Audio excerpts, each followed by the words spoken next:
Yeah, so take me back a bit. Before MMA, you had a history in boxing, wrestling. What was it Uh, initially? Never wrestling. I never really wrestled from England, so wrestling wasn't really a thing for us. My main sports growing up was like football and cricket.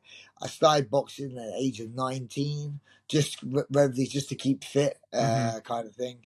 And also, if you learn how to fight, you don't have to fight by default. People kind of leave you alone, kind of Hmm. thing. So, yeah, so that was my first sort of experience of combat sports would have when I was about 19 when I took started doing a bit of boxing. Right. What did you love most about fighting? What was it? Um, I, for me, fighting is not a natural thing to want to do. If that makes sense, like I don't walk around want to punch people in the face. It's like I'm far from it. I'm not a violent man, but I did participate in a violent sport. But I liked with fighting. I was like I say, I was a sportsman growing up, so I was very good at sports, uh, and I was very competitive. But in a team sport, you could be the best player on the pitch and win. You could be the worst player and lose. You know, so like it doesn't really matter. Like it's a team that carries you sometimes. When on one sport, it's a lot of mental challenges, and also with this sport being MMA, there's a lot of physical challenges. I kind of first like one of the hardest sports you can do it for me was mixed martial arts, and so I gravitated towards that. I did like the kind of respect you got from being able to fight. Like when people know you're a fighter, I don't know. It's quite a cool job. You're out in a bar or something. It's like, oh, what do you Hmm. do for a living? I'm a banker. I'm a lawyer, or I work in computer. People they buy cool, right? But I fight. What do you mean fight? Especially when I did it, people were like, "Is that legal?" And I'm like, "Yeah, no, it's legal. It's an actual sport." Like now it's massive. Don't get me wrong, but when I was doing it, it was like quite a cool thing to do. So. It was. I didn't look at when I started the sport. I didn't look at it in like money earning career kind of thing, which it is now. If you're a young, inspiring athlete, you can go on and earn like life changing sort of money. But me, when I was doing it, it was quite a cool, quite a fun job to do. Yeah, no, I believe it. How would you say growing up East London would influence the direction you took? This is the thing as well. So like, a lot of people think like, your fight, you must have, had hard upbringing. And I didn't. I had two loving parents. Oh, I that's had great. two lo- I had two loving parents. I came from a hard working family, but we wasn't like we worked hard, but I wasn't like having to struggle for meals. So for me, yeah. And when we were younger, my parents were famous shoemakers, and then we ended up. I lived in London till I was about 8 years of age, and I moved to India. I lived in India for a couple of years with my parents and stuff like that, and then we moved back to England. Yeah, so I could never like say, oh, you hear, oh yeah, I had to fight for my breakfast every day. You made me a fighter around day. I just was good at the sport. 'Cause I was a very athlete. And let's say for me, naturally, I don't want to go around punching people in the face, but I live by this. Well, I am a natural fighter where I'm very competitive, and if I had to defend myself or anyone around me, I would defend myself. Like, but for me, I used to like me being as a fighter would diffuse things. Like, if I'm like, "Yo, leave that guy alone," they look at me and go, "Okay, yeah, I'll leave that guy alone." So I used to use it as I like the fighter, a vigilante sort of thing. So I had a quite good upbringing. I hated bullies, so I would use my ability to like I say, be a vigilante, look after people, not looking after themselves, sort of thing. And yeah, and yeah.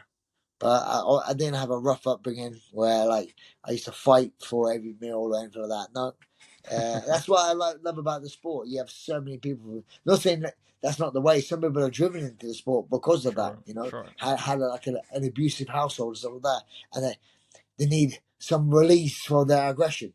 No, I always say this: you could be the nicest guy to me in the world, and then me and you are fighting. I'll try and knock your head off. You could be an absolute douche. I'm going to try and knock your head off. It's the same thing. When I compete, I compete. after fighting, hey, how's it going, mate? Great fight. I appreciate that. I have so much respect for anyone who does what we do, to no matter what level, because me know from experience, it's not easy to get in there and do it, put everything on the line, train hard to fight someone who's trained to fight you. You know, like, it's not like you're fighting in some pub or like on the street where you have no idea. I'm fighting someone who's trained to fight and trained to beat me up. It's very nerve wracking. So I respect anyone who does what we do, to no matter what level. You know? Yeah, no, that's for sure. Coming from that household, what did your parents think of you picking up fighting and taking this career path?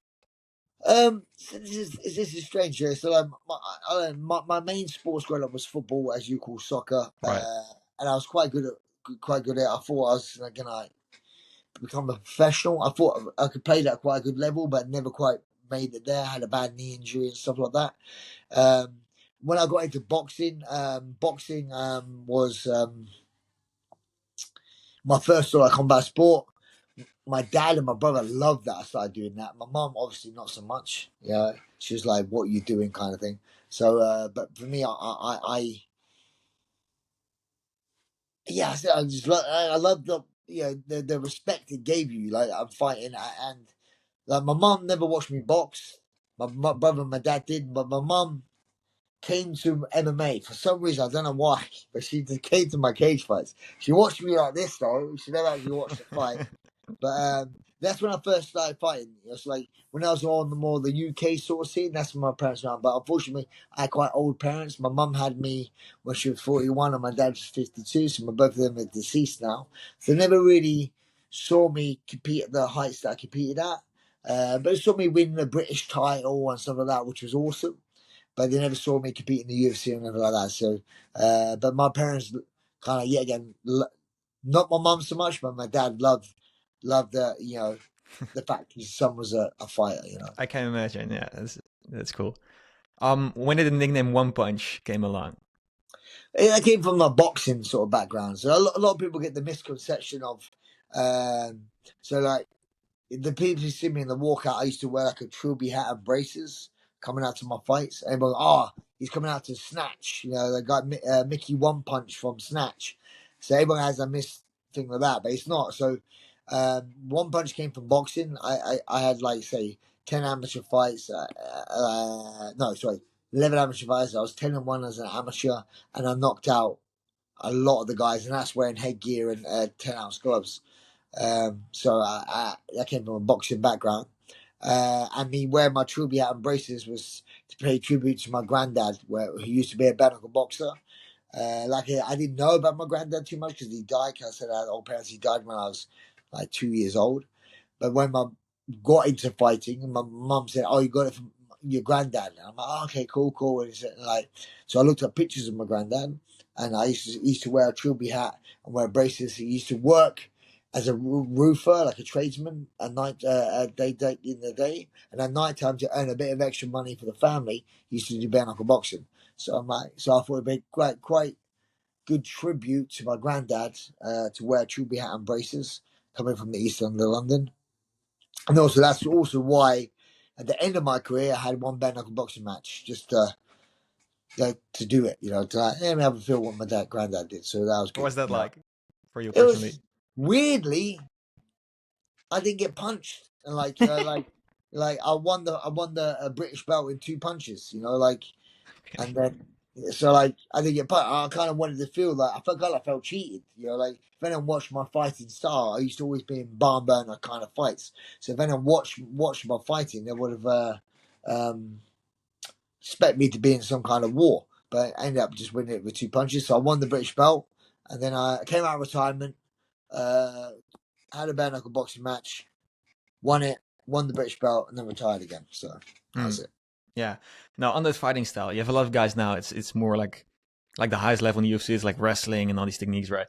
Yours was like extremely like fan friendly, like just like the roughness of it. Um, how was that cultivated? That was just your style, or was it more strategically planned? Both. I was a very tenacious kind of guy, and like I wanted to fight. So I'm always walking forward to fight the guy. I wasn't one of those people who want to be a tactician, move away. I understand that style of the sport, but no, I wanted to move forward and I wanted to fight, you know. And I was very tough in that way where I could take damage, and especially in this sport, it's like you don't want to be what I call a glass cannon, being able to hit someone but not being able to get hit. You need to be able to absorb damage, 100%. So I pride myself on being able to take damage and give out more, and that's what I did. And with that sort of style, it made me become a bit of a fan favorite because I'd always get in a fight, and we're fighting, and that was it. And I used to love the fact that it's like, I use this always an analogy. It's like being a comedian and no one laughing at your jokes. You're not going to have a long job, right? So for me, fighting, I need to be entertaining. So people pay to watch you fight. Right. 100%. It's an entertainment sport. So if people don't want to watch you fight, you're not much of an asset to anyone. So I wanted to be an entertaining fighter. Of course, winning is very important within the sport, and being entertaining is very important in the sport. You can't lose every match by being entertaining. You still will lose a job, and you can't win every match and be completely boring, because when you do lose, then you get cut. So. I did understand the importance of putting on a show for the fans. So, I remember many times in my fights where I'd be in a position, I think, this is kind of a bit boring. And as a coach now, I'd be like, what are you doing? But I'd be like, oh, cut the guy loose, let's come, let's bang. So I was very aware of the fight, if it's been a bit stale or whatever, So, yeah. I like that. Take me through 30 minutes or an hour before the fight. What's going through your head? What's that like for you? Going back to what I was saying, it's like fighting's not natural, so it didn't feel good to me. I hated it. I was very nervous, had a lot of anxiety, didn't want to fight. I mean, what am I doing this? Surely there's got to be better ways of earning a living. I could be doing podcasts, whatever. You think about this is going to be way more healthy for you to do podcasts than to get punched in the head for a Most living, likely. right? Yeah, so you'd always what the hell am I doing, right? And then as soon as I get out there and fight, I'm like, boom, this is what I want to do. And then afterwards, I'm like, when am I fighting again? Let me fight. I want to fight again. Where before fight, you're like, bit like, I don't want to take it a bit cheesy, but on Mike Tyson, before the fight, he used to always fear the person. I have loads of that, but then when he walks out, he starts yeah. And same me, I love the crowd. So when I used to walk out, I feed off the crowd. I'm like, man, I'm like, I'm not getting beat in front of these guys. It kind of used to spur me. So obviously, when the COVID happened, right, and there was having fights in with no crowd, I would have hated that. I was retired then, don't get me wrong, but if I was competing where it was I would have hated it. I need a crowd. I used to feed off the energy of a crowd. So yeah. You had that nervousness before training as well, or just the fights? Just before fights, really, but right. Before sparring, some days if I go to somewhere new sparring, I used to get little jitters, okay, because I used to spar hard and let's go. Yeah, it's the most realistic thing to a fight. So, Sure. of course, it can't. It's nerve wracking, but it's also explain this as well. It's like if you drive a car, sure, right? When you first pass your driving test, right, and you get in your car and you're driving on your own, you nervous? Sure. Yeah. How long you been driving? Like a solid year now. Oh yeah. So even now, it's only been a year. I've been driving for 20 odd years, right? Right. But are you nervous now driving? Not so much now. See, as I say, now you probably keep driving. You're on your phone. You're eating crisps or potato chips. But when you first Shotgunning beers, right? Yeah. When you're driving, you're checking your mirror. You're looking. You're super nervous, right? So the more you do anything, the more familiar you'll get with your surroundings, and the less nervous you will become. You always want to put, I'd say, pressure on yourself, as in all walk of life, to help you develop. But you need to have a steady amount of pressure to evolve as a human being. But then also you don't want to put too much pressure on yourself where we implode and like, oh my god, I can't do. Yeah, so you have to have that healthy sort of balance of pressure just to evolve as a human being. That's the thing in life nowadays. There's no evolutionary pressure on a human being nowadays, Mm. especially in England. If I didn't want to do nothing with my life, my government will support me. They'll give me a house. They'll give me some money to buy food. They wouldn't just. I wouldn't just die. If you go back 100 years ago, if I did nothing with my life, I'll die. Like you literally would just die. You'd be a peasant. You'd die. You'll have no. So like there's evolutionary pressure. Back in the olden days, you have to do something with your life. Nowadays, there's not as much.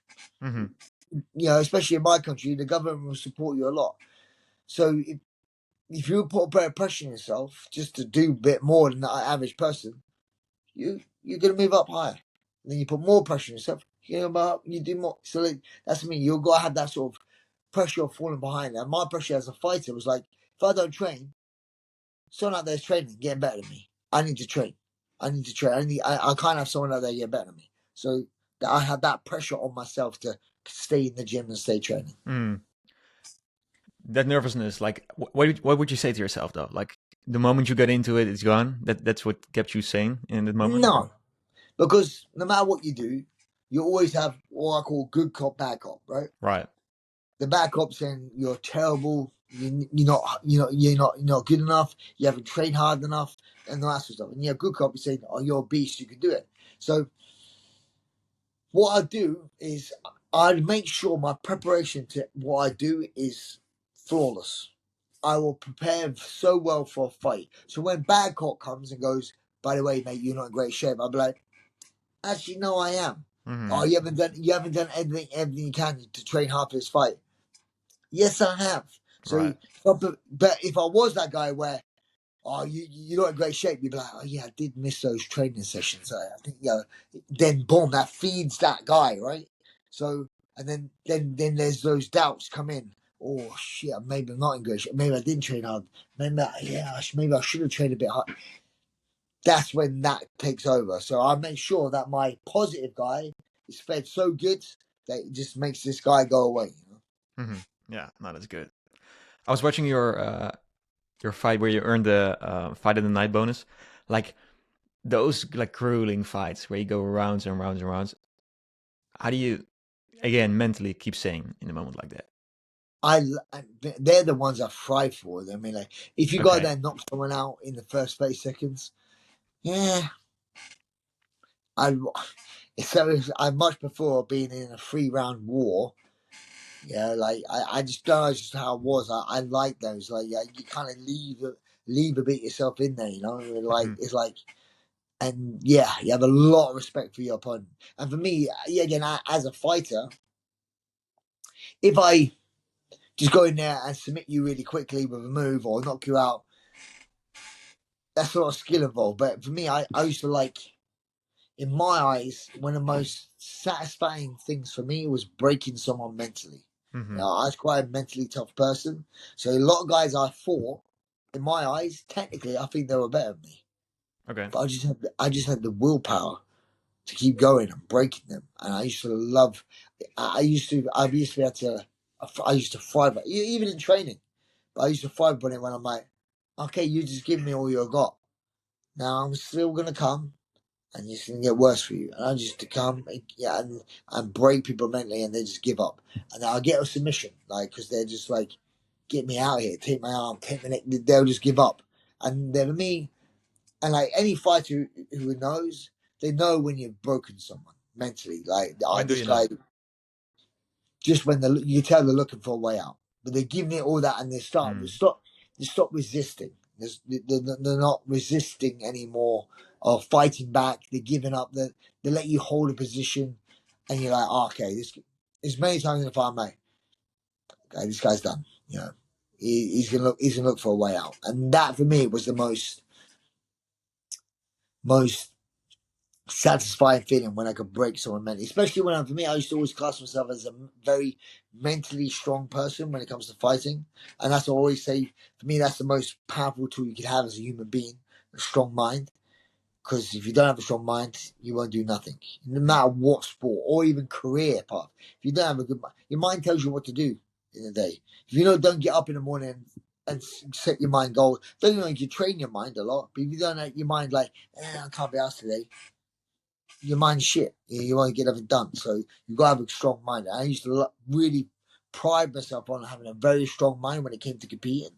And that's why I used to love breaking another fighter mentally. Like, I got a stronger mind than you. How'd you cultivate that mindset? I don't know. A lot of it's by training. Okay. I think train your mind. I never, not don't get me wrong. I never had a mind coach or anything like that. No, like I kind of feel like I've spoke to mind coaches. Don't get me wrong, but just for me, they just echo my own kind of pathways and what I used to do. But I used to like really believe in myself and like and push myself. You know, like those sort of things. You know, like so. And like I say, it's good in any walk of life to have that kind of strong mind, you know. Mm-hmm. Yeah. Losses, like the days after, what's that like for you? Because you have this confidence, like leading up to Sucked. Absolutely sucked. You know, like for me, like it's too. When I was fighting, it's like always wanted to obviously win fights. You know, I put so much pressure on myself to win, but I learned throughout my career, towards the end of my career, that I need to not concentrate on winning. I need to concentrate on performing. So if I perform the best I can, if I concentrate on my performance and what I want to do within the fight, and I perform how I can, I should win the fight.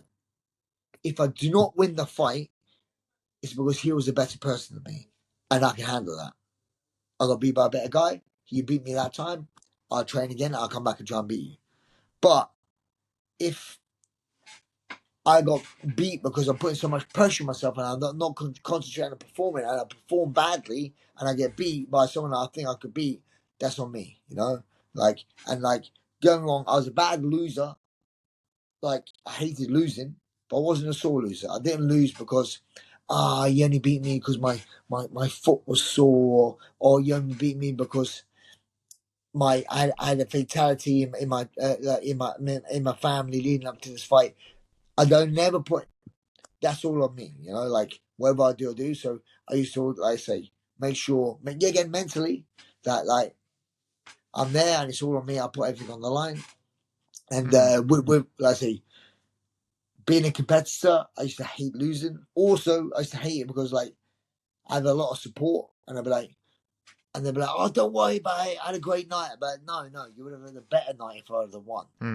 No, don't say that. But I'm being honest, right? If I'd have won my fight, you'd have had a better night. Yeah, of course.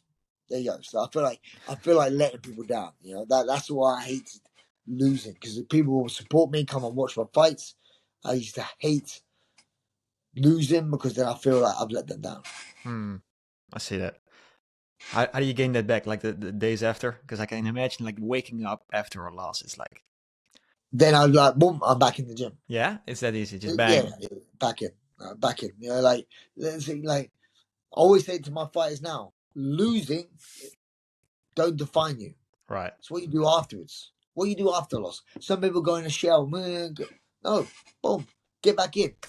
Just you got improving, right? Mm-hmm. It's a different sport. It's not like boxing where you take a loss and that's it. Your career's over.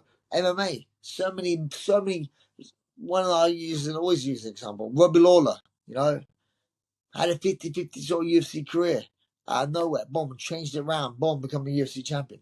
People like Michael Bisping from the UK. Man, tough career.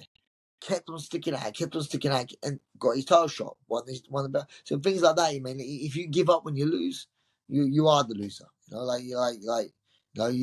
that's it. You're lost.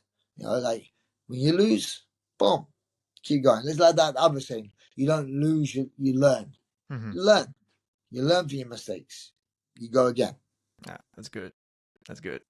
After your retirement fight, you had like the crowd going wild. What did that mean to you? Everything. I can imagine. Going back to what I'm saying, I did it for the crowd. You know, I used to always do it for the crowd. So having that, and this is the thing. When I retired, I kind of done it in a good way. When most people retire from the sport, they retire from either one, getting sacked, or two, having a bad injury where they can't fight again. Mm-hmm. For me, I knew I was done with the sport. So I'm like, guys, next time we come back to England, I'm done. So I had my retirement. People knew I was going to retire after the fight. I already, this is my last fight, guys.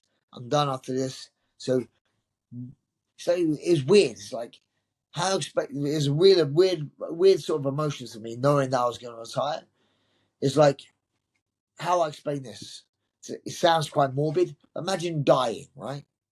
And then going to your wake and everyone saying nice things about you, but you never get to hear them because you're dead, right? I retired. People knew I was retired. I got to hear what everyone got to say about me, what I've done for their career, and this, how I've inspired that person. And I was like, man, that's cool. So it was a very emotional week and training camp. It was a very emotional one for me. Like, oh, this is my last time I'm going to have a training camp. This is the last time I'm going to do this. Yeah, it was a lot of laughs for me. So like, it was a very emotional training camp for me, indeed. Yeah. And I mean, the walkout. This is my last walkout in front of a crowd like this. You know, amazing. You know, like, and I put my hat down in the middle of the octagon, and like, that's a massive moment for me. You know, like that. Those were things that like they're memories I'll take to the grave with me. You know? How do you look back at your MMA career? I would say I was one of the persons that tried it all. You know, I tried to be number one in the sport. I done everything I possibly could to be number one. I didn't want to be one of those guys who would maybe if I'd have done this or done that, I maybe could have done that. And I never wanted to. I woulda, shoulda, coulda, maybe. So like obviously everyone talks about one of my biggest wins of my career was a guy against called Demetrius Johnson. He's the absolute goat of the sport. I beat him back in WC, and that was 135 pounds. Since me going into UFC, he went down to 125 pounds, and he won the belt there, and he was just absolutely smashing it. You know, like unbeaten, like pound for pound best, the kind of thing. So when I was kind of stale at 135 pounds, I didn't want to retire and go, if I went down to 125 pounds, I could have beat him again and be the champion of the world.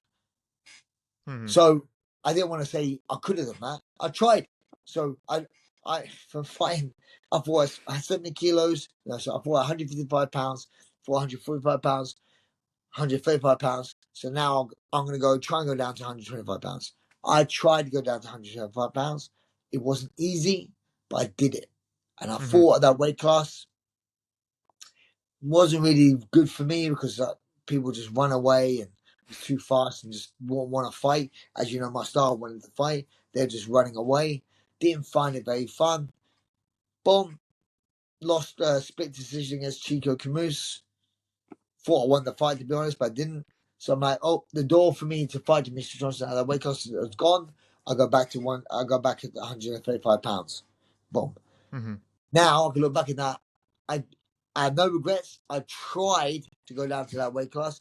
I succeeded to get to that weight class, but it didn't suit my fine style, that weight class. But at least I tried. Tick. I tried it. Right. So that's what I mean. So when I look back at my career, I have zero regrets. I tried everything I possibly could to try and be number one in the world. And if it wasn't for the one I'm trying, I didn't fulfill that, if that makes sense. I'm proud that I've done everything I could to physically try that. Yeah. Right. No, that's it. Like your fullest potential in that way. Yeah. I love that.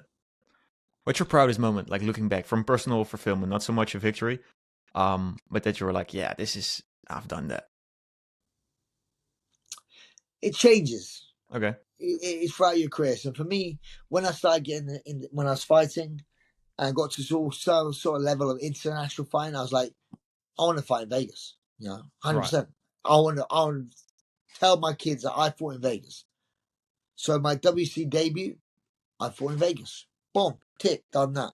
So things like that. That was a great moment for me. And also, I won by a very rare submission. Was back in those days was a proven necktie. So I got like a rare submission. So it's like a brilliant dream WC debut. And then I was like, okay, cool. Now I want to fight in London in the O2. Boom, done that. Tick. Then I want to live up to my name in the UFC by knocking someone out with a punch. boom, done that. Right? So there's so many different moments within my career. Like, good, brilliant. So like, I would say one stands out from any others. More, I have different moments and different points of my career that still hold a massive place in my heart. Mm-hmm. Would you say coaching now, right? Mainly being a coach still fulfills that drive you get in you because that comes from somewhere. Different. So like for me, when I competed as a fighter, I'll compete for me. Right now, Mm-hmm. I still compete, but I compete as a coach. So I Right. compete for my fighters. I want my fighters to be the best they can be. I'm a different type of coach where I've been there, done that, got the t-shirt. If that makes sense. It's not about me anymore. It's Mm-hmm. about my fighters. It's like I don't need the limelight where you do see some coaches when there's a camera there that jumping in front of the camera trying to get attention. Boom, done that. I don't care. I don't need the limelight. I've been there. Now it's my time. It's time for my athletes to shine. So like, yeah. So I compete now, but through my athletes, I want to be one of the best gyms in the UK. I believe I've achieved that. I want to be in one of the best gyms in Europe. I Right. think I've achieved that. That it means that's my thing. I want to try Mm-hmm. and be at the best stable of fighters that I possibly can. Yeah. No, that's cool.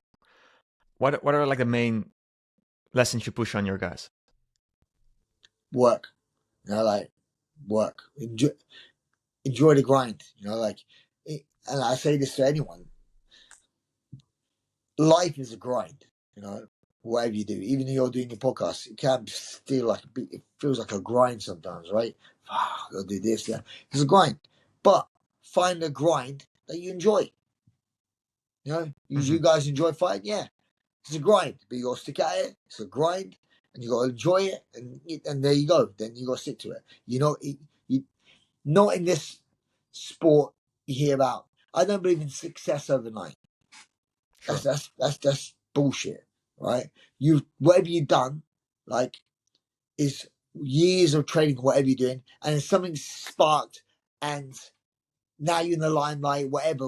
Like, say you're a fighter, you worked hard, and then you get an opportunity of getting a contenders, and then you do a spinning back kick and knock someone out. Boom, overnight success. Piss off. It's not. Overnight fame, I believe in. Mm-hmm. Overnight success is not the thing. Success is just by training hard and that sort of stuff, or whatever your craft is putting those hours in. And like I say, life is a grind, always a grind. You just got to enjoy it. Find a grind that you enjoy and create that a job. So it's all about that. Mm-hmm. Yeah, that's cool. What do you look for in the guys that you mentor, the guys you personally coach? Um, are some things you can't train? You just gotta have. Uh, I think I used to always think it's about what work you put in, what you get out. I do think at the highest level there is physical attributes that you're gonna have, right? You have to have certain sort of physical attributes. You have to be physically gifted, but put it all aside. If you don't have the work ethic, you're not gonna go nowhere. And this is the thing I always say to people: talented people sometimes don't have to work because they're talented. Finding things easy. If you're really good at maths, right? You ain't got to. That's just easy. You're not pushing yourself. So some people who are very talented don't build that kind of work ethic. But you get a talented, gifted person, and you give them the work ethic to push and try and be hard. They become the world champions. They become the ones that are like, wow, okay, this guy's good. So Mm-hmm. like, it's trying to. I see so many talented people here, and it's just trying to get them with the right sort of work ethic, the right sort of mindset, and even still, you may not make it. It's a tough sport, but if you give up, you never make it. Right? You keep trying, and some people will eventually make it. And that's the thing. That's for me is trying to help people keep their dreams alive. Mm-hmm. Yeah, I see that. I guess it's different. Like from a coaching perspective, like how it is now, it's different from how it was when you were coming up. What would you say is a challenge for guys right now? Is it like the distraction of the big the media and everything, or how do you see that? Yeah, it's not for me. Is understanding the sport as again. For me, where people in my gym are quite lucky, I've been in the sport from all assets. I've been a fighter, a coach, a manager, a promoter. I run my own fight shows. So I've been, so I understand the game inside and out. So it's just letting people know that you have to see themselves not just as a person who wants to train or something like that, but a person, um, not just as an athlete, you'll see yourself as a product, you know? And you have to be able to sell yourself. You can't just be boring. You have to learn to deal with the media and chat to people and do things like podcasts. Learn how to chat. You know, get your story out because there's so many fighters out there. What's going to make someone tune into you more than another person? Why do you stand at that? You know, it's like sometimes it could be your fighting style. You're really excited to watch. I get that, but then sometimes it could be a case of like, uh, uh, um, oh, that guy's got red hair. You know, that guy. You know, or it could be, oh, that guy has a similar sort of upbringing to me. This guy has had trouble here. This guy went to prison, came back out and changed his. You have to try and get your story across because some people out there are going to 100% relate to you. You know. So to me, it's trying to tell these people how to get the life and their stories across, how to deal with the media, and learn how to create yourself as a product. You know. Yeah. How do you help them like get set up for like after MMA? You help them with that? What's that going to say? Like life after MMA, you coach your guys in that? It's hard. You know, it's Yeah. not just amazing. Any athlete, you need to understand that as an athlete, you only have a certain time in your life, right? You can't. Me now, 46 years of age, I can't go right. I'm going to become an athlete. No, he doesn't work like that. So you only, and just me to remind these guys, you got to put pressure on yourself to, just work, see themselves as a product, be able to promote themselves, build some sort of hype around them and stuff like that as well. Mm. And it's giving them, like for me, I'm a coach, but also I'm a psychiatrist, I'm a counselor, I'm all these things here. Being in the position I am, a lot of people look up to me.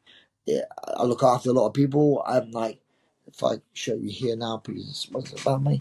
This is my board. These are all my people fighting. I have different fights, people fighting on certain shows, and that sort of Right. stuff. So like, yeah, I have two biological kids, but I have probably like 60 other kids as well, that I'm looking after. Yeah, no, that's amazing.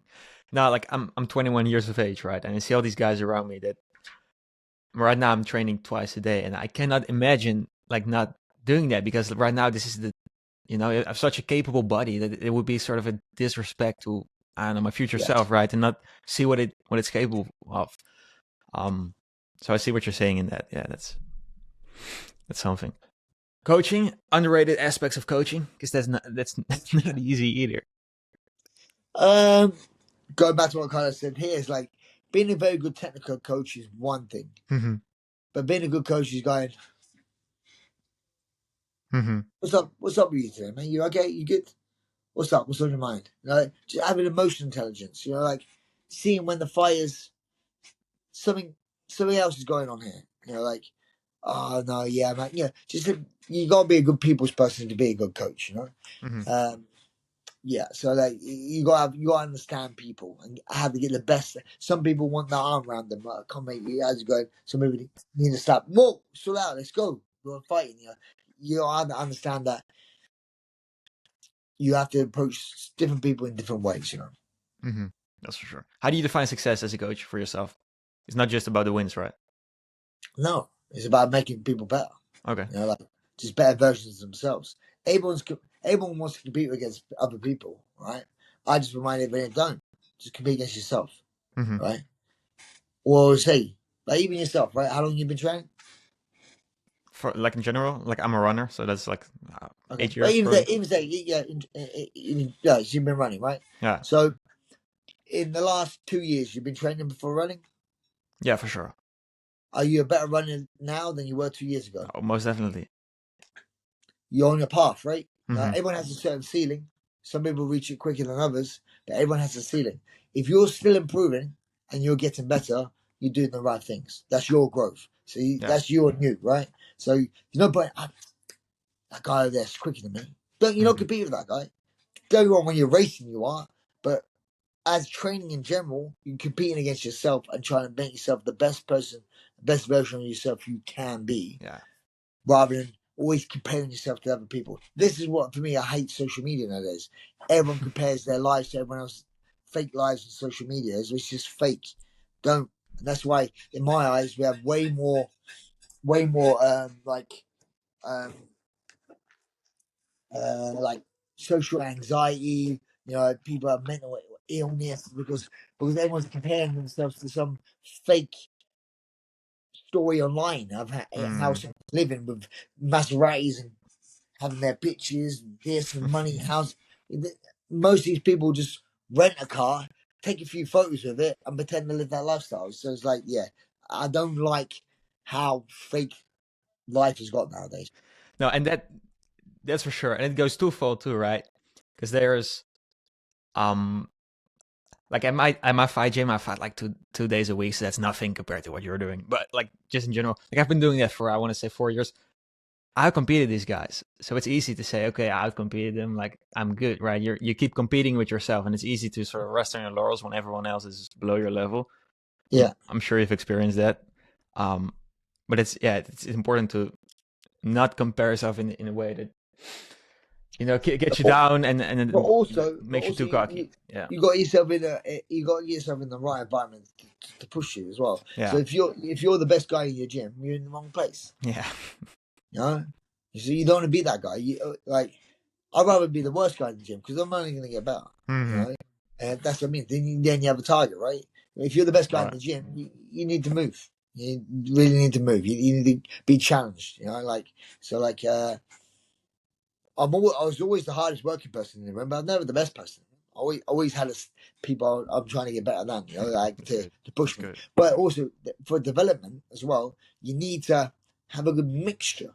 You can't be going against the best people all the time because it's going to be too hard, way too hard. You're not going to be able to develop and try new things because, like, if I try this new thing, this guy just smashed me. I'm not going to try that. So you want some people that you can practice on 100%, where you can practice and move that. I don't do this move because I'm not good at it yet. But then you practice on some guys, you get good at a move, then boom. This is why with my development, I used to train at American top team, but I used to train in England as well. So I used to go over to American top team, train for my fights. I learned some stuff. Mike Brown will show me something. I'm not going to hit Mike Brown with it. He showed me it, for God's sake. He'd be, and then, so I'm not good at that move yet. So I'll come back to England. I'll train that move, get good at that move, boom, boom. Then I go back to America with confidence with that move because now I've got good at it.